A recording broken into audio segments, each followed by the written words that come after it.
If you're coming here from week one, welcome back. And if this is your first time joining, welcome. This is the Land Wholesaling Masterclass, and this is week two. So in week two, we're going to be going over deeds, and everything ownership, because it's a lot of information that is oftentimes forgotten about when it comes time to undercover deals and close deals. And one could argue it is more of the one of the more important things, because this can definitely delay any kind of title if there are issues and discrepancies about who owns the property. Obviously, naturally, if there are issues about who the owner is, then naturally there's going to be some issues when it comes time to sell.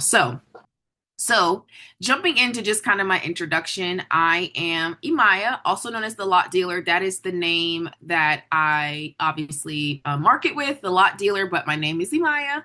I am 23 years old. I live in Gainesville, Florida. I went to the University of Florida. That's why I live in Gainesville, because I know a lot of people are like, why at all the places do you live there? I went to the University of Florida, graduated last year, and they've kind of kept me for right now. So before I kind of decide where I want to move next, I'm just still here in Little Gainesville. It's actually a great market, but that's neither here or there.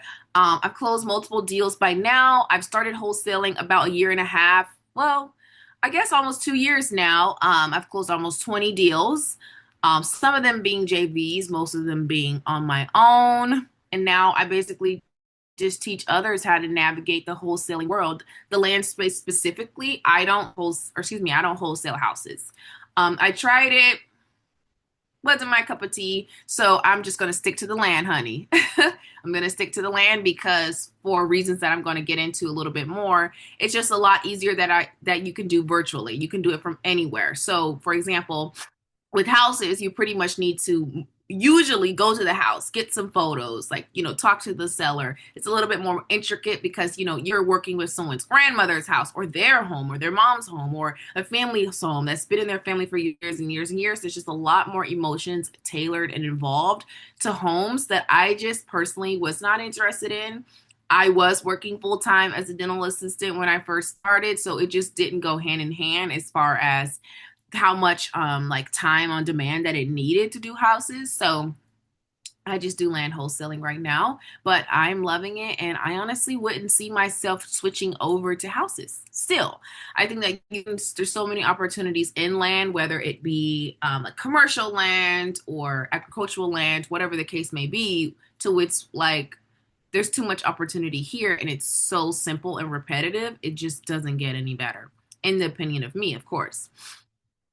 Just to touch on land wholesaling, because I have a lot of beginners here, you don't need a license, you don't need credit. It's a quick cash flow kind of opportunity. It can be done virtually. You don't need any upfront capital, and it's a gateway. So, kind of how I graduated last year. My dream is to be a dentist, which some people might find surprising, but I basically use land wholesaling as a way to fund not just my life, but also like my main career. I don't know if you guys are versed, but school is like $500,000. So I'm like, okay, what can I do in the meantime that will give me a natural transition into dental school that will kind of like stimulate my life a little bit better, just get my inflow in income going. That way I'm not stressed about money, money, money, money, money. I mean, I don't know if you guys have been stressed about money, but money is the ultimate stressor, usually for most people. And I don't want to be in school and I'm stressed out about financials.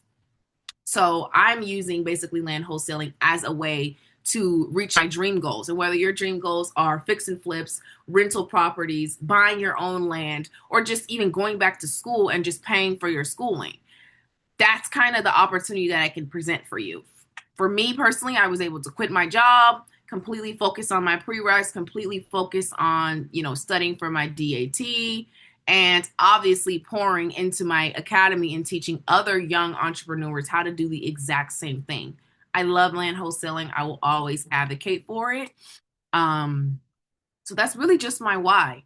Last week we talked about land and the understanding that not all land is buildable, not all land has access, not all land is in demand, and not all land meets the requirements. Hopefully you guys watched week one and you stuck around and you got all that really, really good information. If you're in this registration right now, if you're watching this now, I'm going to send you week one if you did not attend as a little goodie. That way that you can catch up on what we went over last week. If you're in attendance today, which if you're hearing me say this, you're in attendance. So I'm going to send you guys a copy of week 10. Week 10. Girl, I'm going to send y'all guys a copy of week one to your emails. Okay, so take on the lookout for that. Today, though, we are talking about deeds and ownership. And it's like, why? You know, deeds, ownership, this doesn't seem like something that we should really be concerned about. But I'm telling you, honey, it is. I have stories and stories and stories from when I first started wholesaling about deeds and owner. I didn't realize it was this big of a deal. It is. The seller may not have full authority, meaning, for example, let's put it in plain, simple terms. I have a property, quote unquote. I have this property that's been given to me, right? No real documents at hand. I just know it's mine, and whoever gave it to me has now passed away. I want to sell it now, but I haven't went through the proper channels in order to actually put it in my name. So I don't have the rights to sell anything, okay? So now when it's time to sell something, the title company is coming back when it's time to do the title search and saying, hey, so this individual, Imaya, doesn't own this property. So I don't know who owns this property. Do you have this paperwork? Do you have that paperwork? It literally goes that way. It also can mean that multiple owners are involved. For example, we do have a week all about probate, so I'm not going to expand on probate, but example would be like if Johnny's mother passed away. Johnny's mother had 3 children and was not, okay? In Florida, at least, when you're married, your properties automatically will go to your spouse. But that's not the same for every state. The truth in Florida. So they were not married. Johnny's mother passed away, left Johnny and 2 other siblings. She didn't have a will. She didn't specify who gets her property, who doesn't get the property, who gets this percentage, who doesn't get that percentage. It's just in limbo. So the family has to come together. They have to go to probate court. They have to get the property in their names as a split. So it'll probably be there's 3 of them, about 33% each, and get that property switched over to them in order for them to actually be able to sell with the proper rights. So this can sometimes look like there's 2, 3, 4, 5 owners to one property. It's not the biggest deal in the whole wide world. No, but it sometimes gets messy when it's time to do paperwork. And it's more of the fact that you know that there are multiple owners. If you're in the know about a lot of these things, they're not going to sneak up at you at title. And that's the main point of all of this, is qualifying so that these issues are not sneaking up on you. It's more like, okay, yeah, I know this property needs probate. I know that there's 3 owners. Like, I know I've talked to all of them. I've got everybody's email. Everybody's on board, because sometimes you might get those families where Sarah wants to sell, Johnny wants to sell, but Kevin doesn't want to sell. Kevin feels like this land could be something for the family. They're having disputes, and it's a long, blown out thing that you could have avoided if you were a little bit more in the know. So I'm going to just plug this in really quick, y'all. I'm going to just plug this in really quick. But yeah, that's basically what it comes down to. Just it being legal restrictions on the sale, and just ultimately delays. Nobody likes delays, whether it be me. I don't like delays on my sellings. I don't like delays on my closing. The seller doesn't like delays. The buyers doesn't like delays. The title company doesn't like delays. Nobody wants to deal with delays. At the end of the day, me personally, I'm always trying to get that Google review. So I'm trying to make sure the process is as smooth as possible so I can get the best Google review as possible. And it seems like not like a big deal, but I'm telling y'all, the Google review changed life, because if you're trying to literally legitimatize your business, that's the way to do it. Okay.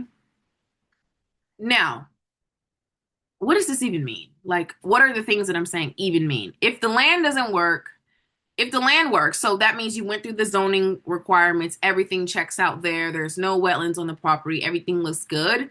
Now we get into ownership. Who owns the land? How do they own it? And whether they can legally sell it.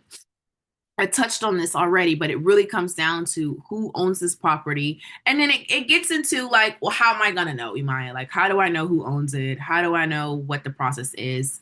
We'll skip to right into the how, the deed. Now, anytime you buy anything, you're going to get a deed as far as like property. When you get a home, you get a deed. When you buy land, you get a deed. Any kind of property, even if you were to buy a commercial building, you would still get a deed. That is basically like your ownership, your paperwork. The same way if you would buy a car, you would get the note. So there are many, many different types of ownership. One would just be individual ownership, just like Imaya Munjin owns this property. Joint ownership is like Imaya Munjin and Tim owns this property together. LLC ownership would just be like, okay, I have a business, Imaya Munjin LLC owns this property. And then there's inherited properties, which I was touching on a little bit earlier when it comes down to, okay, I own this property. You know, my time has came. I have been laid to rest, and now my children own this property. So either way it goes in the chain, these are all the common ownership types. There are going to be deeds that specify these ownership types. It's going to be very, very apparent when you go to any property appraiser website and you check for ownership information. It will tell you exactly who owns it. Florida specifically is a full disclosure state. Most states are as well. But Florida specifically is a full disclosure state, meaning you can go up online on the property appraiser and check for anybody who owns any property. If anyone has ever told you I own some land, and you can Google it. It's on the property appraiser website. If you genuinely own something, it'll be on the property appraiser website. That's how people are able to skip trace and find people, because a lot of people think they're hiding, but in reality, you're very, very searchable. You know, like you're not hiding that well, because I can go on the property appraiser website and see who owns your house, when you bought it, how much you bought it for, when did you sell it, like who did you put on the deed. I can see all your business. It's public record, okay? These are the ways that land can be owned. Do not let LLCs trick you up. LLCs can be just like you and me, guys. Anybody can go online, pay their $125 and get an LLC and be a business owner. So don't let these things trip you up to make you feel like, oh, these LLCs are unapproachable. Like, how am I going to contact them? This is also public record. If their LLC is registered in Florida, and I keep specifying in Florida because I live in Florida, I specialize in Florida. I have students who are all over in many different markets. We tackle them together. But I personally can speak directly for Florida when I give you this information, that everything is public record. And when you go to check these properties, it's all going to come up. When you go to check for LLC information, it's also going to come up. I can see when you made your LLC, who did you pay with, what email did you use, what mailing address did you use, who did you put on your LLC, when did you file your annual report, when did you make changes to your LLC. Everything is public record. I need you guys to understand this is not as hard as a lot of people try to make it or feel like it is. It's not as hard as you think, because everything is public record. It's just about knowing where to look, basically. If there's multiple owners in the sale, all you need is agreement. You just need multiple emails on your document. If you're doing DocuSign, or if you're doing mail and paperwork, you just need everybody to sign. Everybody who has claims to this property, everybody who owns this property must sign an agreement to sell. How the money is split is based on ownership. That's based on the deed. So it all kind of ties in together. If the deed says you own 30%, you own 60%, this person only owns 10%, that's just the way the cookies crumble, and that's the way the money will be divided. That's not something we have to worry about. That's something that, if it has that kind of split percentage, either that's the way they bought it or that's the way they inherited, and they should be in the know. Most people are in the know when there's direct percentages, because that means whoever has passed away has specified, hey, so this person is only getting 10%, this person's getting 60. Someone had to say that in order for that to be something that is in kind of the reality for them. Okay, so you have to kind of understand these differences, but these differences don't mean a lot when it comes to preventing your deals. It's just a more so understanding that these differences are there. Moving forward, the types of deeds. Warranty deeds are our best friend. We see warranty, it's our green light, okay? Especially it can be a special warranty deed or a warranty deed. These are basically our free, clear, and marketable deeds. When I say free and clear, that means free and clear of any ties or any kind of claims to the property. That means it was transferred properly with the county at a warranty deed. The title company who processed this sale issued an insurance policy on this deed. It is marketable, meaning it can be sold again with no problems. That is our warranty deed. The deeds are just your legal documents that transfer your ownership, as we can clearly understand. But they provide you the most security when it comes to a seller and their deed. So really, it looks like when you're qualifying, you go through your week one, you go through your zoning, you go through your wetlands, you go through your buildability, you go through your demand, you go through your size, your shape, your access. Q&A is going to be at the end, live Q&A at the end. You go through everything, and then you go to ownership before you ever give an offer. Because imagine, this has happened to me. You actually don't have to imagine, because I don't even want you guys to imagine this. Imagine this pain. I got this property under contract. It was early in my wholesaling journey in my original market, Orlando, Florida. I got this property under contract. I'm like, y'all, I hit what was it? I think the assignment fee was like $13,000. I was early in my little wholesaling journey career, if you will. I was doing so much follow-up with this lady, so much. I have given her so much time. We get to the point of going to the title company. Why does this lady not even own this property? Her aunt has passed away, owns the property, and the husband owns the property, who lives in Vietnam. So we're trying to get in contact with the husband who lives in Vietnam. Long story short, y'all, I did not get to go to Europe. I did not get to go buy a new Benz.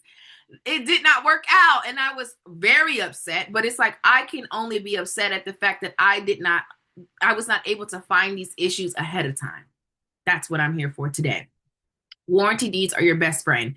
Now, trustee deeds and estate deeds, these are two different things. When properties are in a trust, don't let that also deter you. I can put my property in a trust, okay? It's not anything that's super crazy. Usually people get trust if they want to be a little bit more discreet about the things that they own. They don't want to appear that they own anything, because obviously it's public record. A lot of people don't want their public record just, hey, you own 50 properties. They more so want to be a little bit more discreet, whether they're hiding from the IRS, they're hiding, that's not my business. But a lot of usually people want to be more discreet about the things that they own. So they put that in a trust. All you need to get in contact with is the person who represents the trust, which usually is the owner. Now, sometimes they're like family trusts, so it'll be like the Mungeon Family Trust.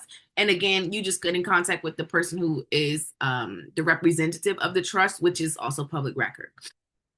And then they can sell the property, no problem. There's nothing extra that needs to be done. Now, when you have estate deeds, this is particular. It must be an estate deed and not say in the owner name, Imaya Mungeon Estate. If you see Imaya Mungeon Estate as the owner name, knock on wood, Imaya Mungeon has passed. Okay, so if it's named John Doe Estate, that individual is not alive anymore. It's very, it's a safe assumption. They've passed away.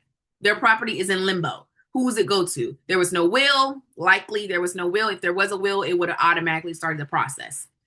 There was no will. This property is an estate. So that means that person is passing. You need to figure out who are the heirs so that they can properly transfer the property, and then you can buy it. Or you can buy it. You can wholesale it. Okay. This is more in depth in our next session, which is probate. That is the probate process. So I'm not going to touch on it too extensively, but estate deeds versus seeing first name, last name estate is two different things. So don't mix those up. And then the battle of the battlers is the quitclaim deed. Now, understand with the quitclaim deed, the proper process of a quitclaim deed is saying like, okay, I have land and hey, I want Katrina to be on the deed with me. You know what, girl? You need some ownership. I want to give you some ownership. I put you on the deed. That's typically the way that a quitclaim deed is used in order to transfer through family or through friends, things of that nature. Basically, I can add you without you having to pay in or buy it from me. I'm just adding you to the deed I already have. That's the proper process for quitclaim deeds. Ownership is more of red flags based on the chain. So that kind of looks like, okay, in 2022, you bought this property, then you sold it, and then it went up for auction. Those are going to be your tax deeds. In Florida, if you don't pay your property taxes in 2 years, well, they kind of are starting to get rid of it. So this is like heavily now, okay? If you don't pay your taxes in 2 years, it's up for auction, which is very sad. I'm glad that they're kind of getting rid of that. But it's up for auction. Someone else can buy it for the price of the taxes that you owe. When you buy a property at the auction, you get a tax deed. You don't get a warranty deed. You get a tax deed because you bought it at a tax deed sale. A tax deed is not free, clear, and marketable. Why? You, as the owner, have the right to come and claim your property up to 2 years. So if you ever had property and you just are falling through a hard time, you're not able to keep up with the taxes, but because it is quite expensive, you have 2 years to come back and claim your property with interest that you owe to the individual who sold it, but you can still come and get it back. That's why it's not a free, clear, marketable title, because there's still ties, there's still claims to that deed. Someone could come and snatch it back. So, for example, if I was to get a tax deed and now I sold it to a builder and I start building my house, and now this person wants their land back, well, I already started building on it, so then there's an issue and they can get their land back, okay? Likeliness of this passing building permits is low, okay? But just for reference, let's just say you were getting everything ready. I can come get my land back. That's why it's not free, clear, and marketable, and that's why your builder, your buyers will not touch it unless they are very knowledgeable about investing into land and kind of cleaning it up. And there are people who do that, but a builder is not going to buy a tax deed. Absolutely not. Someone who buys land fixes it up because they need to just basically go through the quiet title process, which that looks like you work with a quiet title lawyer. They kind of put out an ad on the newspaper. They kind of send out claimage to anyone who would claim the property based on the property history. They kind of give opportunities, basically going once, going twice. Anybody want this land? No? Okay. Stamp, judge rules it, they give a warranty deed, there's no more claims. It's an extensive process, about 2 months process. It costs about $5,000, but it cleans up the title. So what does this look like in the real world of actual wholesaling? It looks like, hey, I'm going through, I'm checking, I'm qualifying, I'm seeing, hey, this person has a quitclaim deed.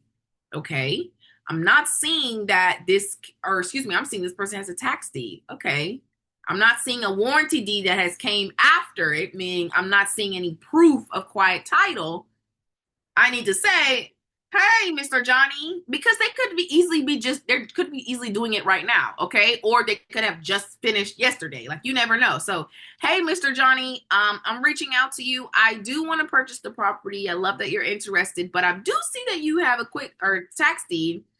Have you completed the quiet title process? It's knowing you need to ask these questions, okay? That's all it is. It's knowing that, okay, these are the questions I need to ask. I need clarification on this. I need clarification on probate. I need clarification on, did you do a quiet title? What's going on with this, okay?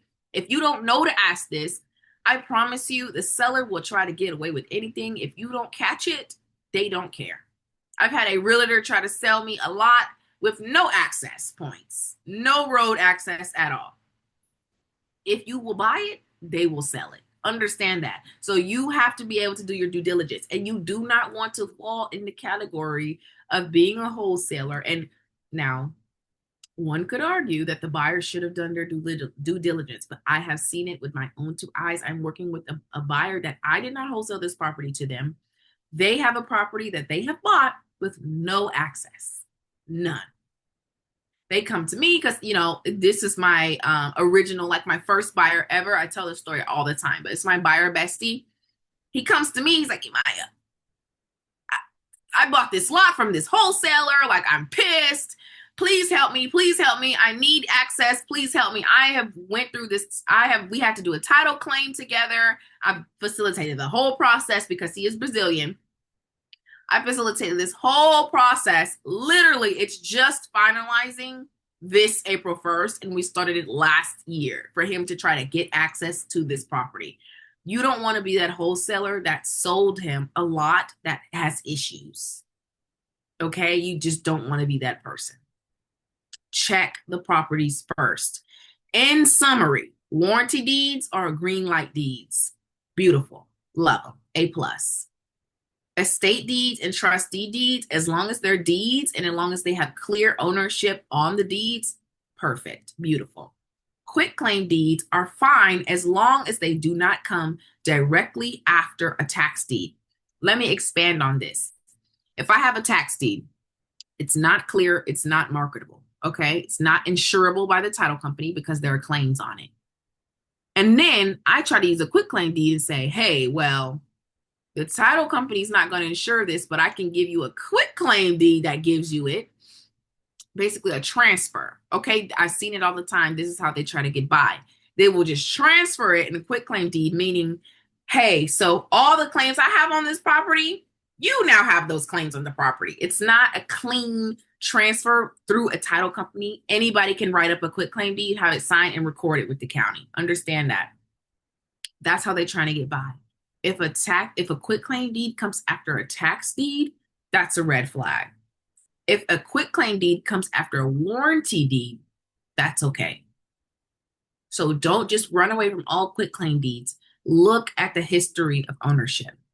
After a warranty deed, meaning it had an original good deed that was insurable and it was a transferred or good deed.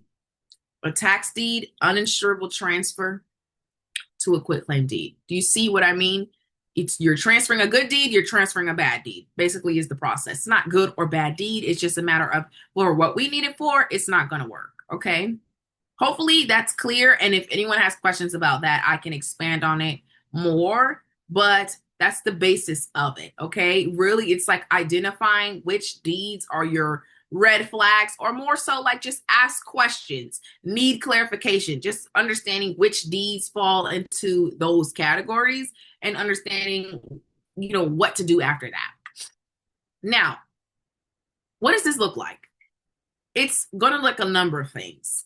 The seller thinks they can sell, but they can't. There's been a lot of situations where they kind of act like they don't really know what's going on, or, oh, this is perfectly fine. You can get title insurance on this. If you don't know the game, they will try to run the game on you. I don't know if it comes from actual lack of knowledge or literally just trying to run the game on you.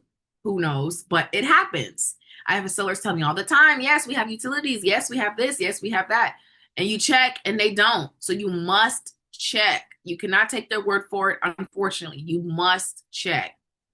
Sometimes it looks like it's going to be multiple people on this deed, and that's okay. I've closed deals where there's 3-4 people on the deed. Is it the most fun thing I've ever done in my whole life? No, but it worked and I got my check, and that's all that matters. Probate's not completed. If probate's not completed, that is a months long journey. Probate is a beast, okay? If you don't know about probate, week 3 would be the best next journey for you because probate is so extensive and it's a beast, but it pays if you have what it takes to go through the process. Title issues, delayed closing. Delayed closing equals unhappy sellers, unhappy buyers, unhappy business, okay? In real situations, they're not going to show up front. They're going to show up they're not going to show up when it's time to find a buyer. It's all going to look real good until you find your seller, you get a property under contract, you find a buyer, you sign that contract, you put it together at the title company, they sent their EMD in, everything's looking good, they gave you a closing date, you know how much money you're going to make. A week passes, the title company's ordering their title search, and they send this title search exhibit A, and it's like,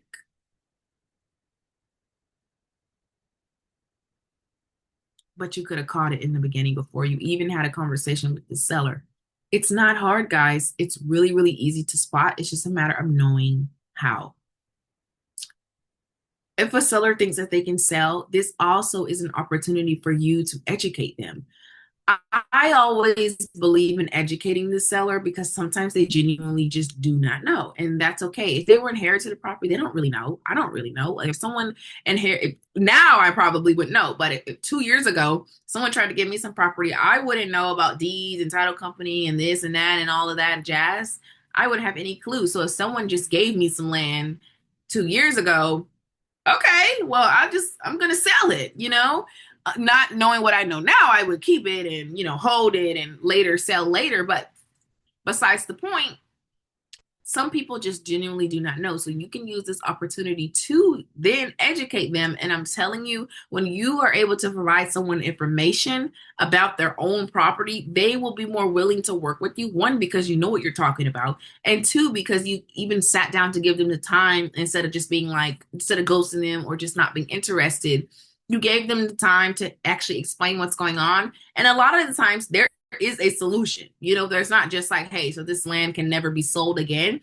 It's like, hey, if you go through this and this and this, we can get this done. And a lot of the times, if you work with them to get that done, that's how you close your deal. And that's how you maximize your assignment. And that's how you get your Google review. I've worked with so many people, pushed them through probate, basically convinced them to do probate, convinced them to do the quiet title process while they were under contract with me. And it all worked out. It's a long game for sure, but it's a game and it pays. Okay. So that's all that really matters to me. It gets missed. Why? Too much focus on just finding deals. Okay. I hear a lot of this. I've got a deal. I got a deal. I got a deal. I got a deal. Do you really have a deal though? You do not have a deal unless there's no buildability issues, there's no ownership issues, and the price is right. And it's an area in demand. Like you see how there's a lot of things that keeps getting added. There's a lot of bullet points that equal a deal. It's not just, oh my God, someone wants to sell land and have a deal. It's not that simple. Not checking ownership early. If you gave an offer to a property and you did not look at that property appraiser website, I'm judging you. I am. You must look at the property appraiser website. You must qualify first before anyone gets an offer. You must qualify so that you know at least at a borderline that this is going to be a smooth deal. You know what you're working with. How are you giving an offer on a property if you don't know if it's a duplex? You don't know if you can sell a freaking office building on it. You don't know how many houses you could build on this property. You don't know the shape. You don't know if it has a road. You don't know anything about this property, but you're giving offers. That's not how it works. It's not how it works. You must qualify first. Not understanding legal structure as well. Now, this is big. If you don't really understand the concept of transferring ownerships and deeds in general and just like title, what is title, the title process, that could be a big hinder for you. Like I said, we don't have to go to school. We don't have to get a license. We don't have to go under some kind of special training in order to be land wholesalers. So we are at a disadvantage when it comes to the knowledge. You must self-educate. That's the only way. You must self-educate because you don't want to fall into legal trauma and drama. Okay. You don't want to fall into either of those categories just because of lack of understanding. Understand what you're doing. If you're serious about being a land wholesaler, have a complete or at least 60% understanding of what you're doing. You can learn a lot of things along the way, but there's some lessons that are too hard to learn by trial and error. I don't want you guys to fall into we find deals first and that's our only focus. I want you guys, anybody that I teach, anybody that I mentor, anyone in my academy, I want to make sure that they understand what they're doing. And we're not just making money. We're in a full understanding of what we're doing, because if you understand, you're only going to go farther. That's how you build sustainability. And that's how you build a repeatable company that pays and pays and pays after the first deal, after the second deal, after the third deal, after the fourth deal. Then you have employees, and then you have a generating system that just keeps going and going and going to where I can be a dental school and my business is running completely without me. That's the goal. The goal is not to be a one-hit wonder and close one deal and blow it all at the mall. And now we're looking around like, oh, I wish I would have paid my bills in advance. It's just repeatable income that comes monthly. Monthly, monthly, monthly. That's always the goal. You have to qualify first. That's it. And I feel like a lot of that information is not taught online. It's more so like, get a deal, get a contract. You know what? And now we're millionaires, like $10,000 here, $10,000 there. It's also easy. Everybody's so easy to talk to. This is also free. And we're just like rich. Like, yes, but no, at the same time. There are a lot of steps in between there, but you can, it's still the possibility. It's still the reality. But the bigger reality is it's a little bit more than just getting two papers and bringing them together. There's a lot more to it than meets the eye. It's not about finding land. It's about finding land someone actually wants. Your land must be in demand. If it's not in demand, we touched on this heavily in week 1. If it's not in demand, it's not a deal. Imagine if I was in the middle of Bucktown and I have this property, no one lives there, and I'm trying to sell it. Who wants that? But imagine if I have a lot that's, right next to the college. Maybe I can build some kind of student housing home rental situation. That's demand. What kind of investment is this going to be? What is this going to do for me? You know what I'm saying? Demand is key, but demand also comes with zoning, and it also comes with deeds and understanding. I feel like it might seem like a lot of information, but I genuinely promise you guys, I qualify lots in under 30 seconds on my iPhone. I get calls. They said they're interested. I quickly pull up property appraiser. On the property appraiser, you see all of this. You see deeds, you see sales, you see ownership, you see transfer. You can go look at the deed. It's all connected. You can go look at the map. You can look at the shape. You can look at the zoning. You can look at the road access. It's all one website on the property appraiser, and it's free. It's public record. It's free and it's public record. It's free and it's public record. If you're using any kind of software to see land and it's not free, please cancel it. You don't need it. Use the free resources that are out there. That is what my academy is heavily based on, is free resources, because you do not need to spend a million, jillion, quadrillion dollars to get a deal. You need to spend $0 to get a deal. Okay? It's a very repeatable. It gets to be the point where you're like, all right, click, click, click, click, and you can qualify properties in under a minute. But you have to understand what you're looking for to get to that point. And that's all it is. Investor thinking is where I always want anybody that I'm training to be. We verify ownership early. We confirm who actually owns the process. We confirm we're making sure we're talking to the right person before we're moving forward. And there's no surprises. There's no imaginary auntie in the back that wants $20,000 off of this deal. Okay? Or estranged ex-husband or anybody. Okay? We check deed. We check that title. Excuse me. Get it together, honey. We check deed, we check title, we review how ownership is structured to make sure there is no complications. Or at least, and understand, guys, we're not going to be able to see everything. And that's okay. But as long as you see enough to have confidence in your deal, that's all you need. Obviously, there are things that still will kill your deal. Okay? I'm not saying that this is like a exact science. But if you take these steps in the beginning to qualify these general things, there's not much else that's going to come and kill your deal other than actual like environmental things that they find on their own. If they go out and they do a survey and they realize that there's 40 million turtles on this property, that's nothing that's beyond our control. But at least that had nothing to do with us. You know, that deal didn't close because of our failure. It just didn't work out. And sometimes that happens. Understanding your seller's situation. What's going on with this deal? Is this granddaddy's property? Is this their property? Is this ex-husband's property? It matters because that's how you build your rapport. Okay, I have a deal that I'm going on right now. It's closing in April. That the seller got the property from the ex-husband. The ex-husband didn't want anything to do with her. We had to go call. I had to call the ex-husband from 26 years ago, basically beg him to sign this corrective deed so that she could sell it, but she didn't want him to know he was selling. Like, it was a whole big thing. Okay, it was a whole big thing. So you need to understand what you're dealing with and anticipate closing issues. Think ahead. What can go wrong with this deed? This deal. Is it going to be zoning? Check it first. Is it going to be lot shape? Check it first. Is it going to be lack of access? Check it first. Is there any ownership indicators? And I promise you they're big. It's going to be unknown heirs of blah, blah, blah, blah in the name. It's kind of like, hey, so why does the owner say unknown heirs? So that means we don't know who owns this property. Why does it say such and such estate? Okay, well, who are the heirs that are supposed to inherit this property? The issues are clear. It's just knowing that they exist. Anticipating the issues before we get to the closing table, before we introduce title, before we even introduce buyers. Some buyers I have worked with will stick around and ride out the probate process. They'll ride out the quiet title. We'll stay in contract and we'll add a contingency that this property must go under probate and it must be completed before we close. As soon as that probate is completed, we close the next day. That's okay. But as long as you know that this is the type of deal that needs to be structured. Also, when you're communicating with your buyers, you're telling your buyers, hey, like a major builder, this is not going to work. But there are some really flexible buyers, my favorite kind, that will do this with you.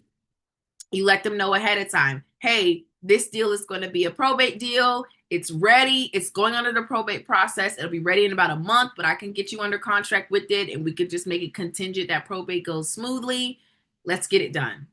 It's done. It's in contract. You've helped that seller, one, go through probate. I personally have a title company that will do the probate together. So you help that seller go through probate. They will love you for that. I promise. Probate is a headache to try to do on your own for a land seller. You help them go through probate. You help them sell their property. It was easy. It was smooth. One, you get a Google review. Two, you get an A+ from your buyer. You're building your credibility. You're building a relationship. And three, you're building all around your company. Your company is problem solving. I personally say that as wholesalers, we are deal makers and problem solvers. We aren't targeting a market that is what the realtors are targeting. We're not in competition with the realtors because we've got two different lanes that we're going in. A realtor, their primary goal is getting top price for their sellers and selling their properties on market. So basically like getting top value for their properties, all their listings, selling their listings at top value. That's not what we do. We are problem solvers. Seller needs to sell quick, fast, in a hurry. That's what we do. Buyers want lower costs, quick, discreet. That's what we do. Okay, so don't confuse our job with a realtor's job. We're never in competition. We're always in collaboration because we service two different markets of people. Getting into, if any more questions, you guys can leave them down below and I will still answer them. I love answering questions because you guys are on the right track when it comes to the right questions. So that's a good starting point. Now, the Academy. The Academy is where I do one-on-one mentorship and also have the option for you to be self-paced. Who is the Academy for? If you're a beginner who doesn't know absolutely anything about land wholesaling, it's for you. If you're a wholesaler who has closed deals, but the deals have really been about luck or JVing most of the time, this is for you. People who have gotten deals but don't really understand why. Kind of like, okay, I've gotten a deal, but I don't really know why it worked. I just know it worked. Can I do it again? I don't know. That's for you. Anyone trying to build consistent income through land. I told you guys earlier in my presentation, that's why I started land wholesaling, to build consistent income, to be able to quit my job and to fully focus on my long-term goal of being a dentist. And that's what I've been able to do. So what's included in the Academy? The Academy is set up as a step-by-step land wholesaling system, and everything I teach in the Academy is all free methods. There are supplements where you can pay for certain things to speed certain things up, but this process is 100% free from start to finish on how to close a deal, because it should not cost you any money to get a deal under contract. I fell for the propaganda in the beginning when I was researching land wholesaling, and everybody on Facebook was like, you need this and you need that and you need this and you need that. And I was like, hey, so I don't have that. I don't have that kind of money. You know, I'm just a dental assistant. I just graduated college. I don't have it, but I want to learn this. I found it out the free way. And that's exactly what I teach. The free way, because the free way works. I closed my first 4 deals the free way. And I finally was like, okay, this is working. Like, let me pour some money into it. So that's the heart of the Academy. Everything is the free way. Basically, you go through the land wholesaling system, and there are checkpoints along the way that you will personally check in with me. The process kind of looks like this. You enroll, you start module 0, which is basically setting up your email, setting up your website, setting up your business LLC name. It gave you kind of the resources that you were asking about. I don't know your name, but pretty. The resource you were asking about gives you everything you need to set up a proper business, because I'm all about building proper companies. I'm not about building side gigs or side hustles, things of that nature. I want your company to be set up properly, because you're going to get rid of those questions that you're being asked about. Are you a wholesaler? Who are you? Those kind of things come when your setup is not quite there. Okay. So first thing is set up intentions. We set goals. We determine, like, who are you? What do you want to do? Journey. That's so pretty. My brother's name is Journey. Who are you? You know, that's the setup. And then you start market research. The market is the first place you start. We don't just pick a random place or I heard so many people say, well, I live here and they've been building houses on my street, so I want to wholesale here. So they might look like they've been building houses, but they might not have been building houses. I've seen it all the time. You must do market research and make sure that the demand is there. That is the heart of wholesaling. If you're in a place with no demand, you're not going to close any deals. That's when you're sitting on contracts. That's when you don't have any buyers and you're wondering, why does anybody want this land? Because they don't want the land. It's not you. It's nothing that you did. It's just they don't want the land because it's not in demand. So you start at market demand, you pull your list, and boom, it's time for a check-in. You check in with me. We have 4 milestones, Zoom meetings that we work one-on-one. We move you to the next step along the way, or move to the next step along the journey. Along the way, you have my phone number, you have my email. So if you're stuck getting to the next milestone, that's when you would reach out to me. It's not like you can only talk to me when you're at your milestones. You reach out to me, I help you get to each milestone. It's just the Zoom meetings. My academy has grown to over 50 students now, guys. I can't talk to 50 of y'all every single Saturday. Unfortunately, I would love to. I was doing it. I was talking to 15 people a day. It was great, but it wasn't, I feel like it wasn't giving me the results that I really wanted. I want to push everybody hard. It's called the Lot Dealer Academy because I want it to be like, hey, so you're in college. You need to feel like you're in college. This is Harvard, sister. Like, this is serious, because if you really do a great job at understanding, you're going to get so much from the academy that's going to allow you to wholesale anywhere. It's not set for you to wholesale in Florida. It's set for you to wholesale anywhere. Anywhere, anywhere, anywhere. So I'm giving you personal guidance to structure your deals. I'm giving you real-time market evaluations. You bring me the deals, we evaluate them together. You want to join a new market I never heard of? Sister, let's do it. As long as it's in demand, I'm coming with you. We'll learn it together. The entire process, I'm with you along the way. We have Sunday live group cold calling sessions every Sunday at noon. We all get together as an academy. We all cold call together. If someone gets a property under contract, we basically qualify it live together. We go over it together. It's kind of like a learning group thing. And we have a community of all academy only members. As well, that you will be added to if you were in the academy. Everybody's in that group. You can ask questions. You can do JVs amongst each other. It's kind of like, it's nice to have people who are going through the same process of you as you in one area. So it's strictly for academy members, because I personally hold everybody in my academy at a strong standard, because I'm teaching you guys the standards, the standard of wholesaling land. So you have my support. I send out tons of market updates because the market's always updating. I'm always sending out emails to update you on the market, what's going on. Right now, I'm running an April challenge. I've got this fresh buyer sent me the proof of funds, was like, hey, I need this. 2 counties, I'm doing a April challenge for all students. I share all my buyers with you. You never have to feel like you're on your own because you're in the academy. I'm helping you along the way 100%. I'm not also teaching you how to rely on me, though. I'm not teaching you how to JV for the rest of your journey in wholesaling. We can JV, yes. If you don't know what JV means, it means like you bring the seller, I bring the buyer, use my buyer relationships. But I genuinely want you to build your own buyer relationships, because that's how you're going to get far. Those buyers, they change their mind when it comes to demand. They tell you, hey, we're on this place now. And you're on a new place that maybe nobody else has caught on yet. That's how you find your pocket listings. That's how you really go far, by building your own buyer relationships. So I want you to build your own buyer relationships. I want you to have your own buyers. Of course, I would be happy if you want to JV all your deals with me. You know, I'm never turning down any money, okay? But that's not the point of the academy. The point of the academy is for you to be independent, okay?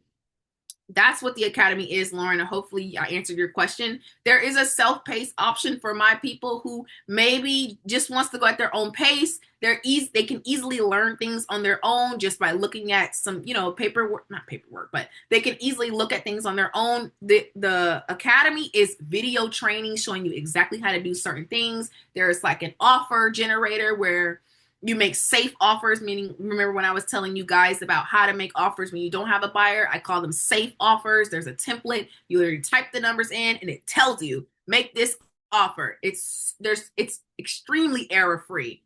My students are getting deals in 2 to 3 weeks using this academy structure. It's called the 4-week accelerator on purpose. You should be able to close a deal, correction. you should be able to get a deal in 30 days. Now, closing always depends on the buyer, okay? So for you to join and close a deal, you would have to have a buyer that's like a 10-day closer, which is out there and it's possible, but that's not the guarantee I can give you. I personally seen with my own two eyes that people are getting deals in 2 to 3 weeks in the academy following the process that I showed you with no money out of pocket. Obviously, there's an enrollment fee, but the structure, the actual process is free. It's just like any other education. You have to pay for the education, you implement the education. There's a self-paced, like I said, which is basically the learning center. That is $5.99. One-on-one mentorship with me, with the calls, with access to me, with the milestones, with the market updates, with the real-time deal review. That's $9.97. It's also a one-time. That is the cost. That is the Lot Dealer Academy. If that's something that you're interested in, we can always talk about it a little bit more. You can send me a DM. I'd be happy to answer any questions you have. Will I ever move into physical events for the community? Yes, that is my dream. You guys don't know. I've had an online clothing boutique. I've sold on Amazon. I've done hair. I love entrepreneurship. I'm taking it all the way. I want us to have physical events. I want us to have physical textbooks. Like, I didn't call it the academy for no reason. I always have had a big plan for this academy. And yes, that is my goal, to have it turn into something of that magnitude, for sure. For sure. How long did it take me to get my first deal? A month and a half. I closed my first deal in a month and a half. That was my first deal. Since then, it's just been up. It's just been up from there. Since then, it's been up from there. Last year, we closed a deal every single month. Like, it's been really good. There's money in it. This is for land. Yes, this is wholesaling land. Any other questions? Any other concerns? I'm going to put it on the screen for you guys in my masterclass online right here. This is the link for week 3. Week 3, we're going over probate and complicated sellers. I will see you guys next week. Bye-bye.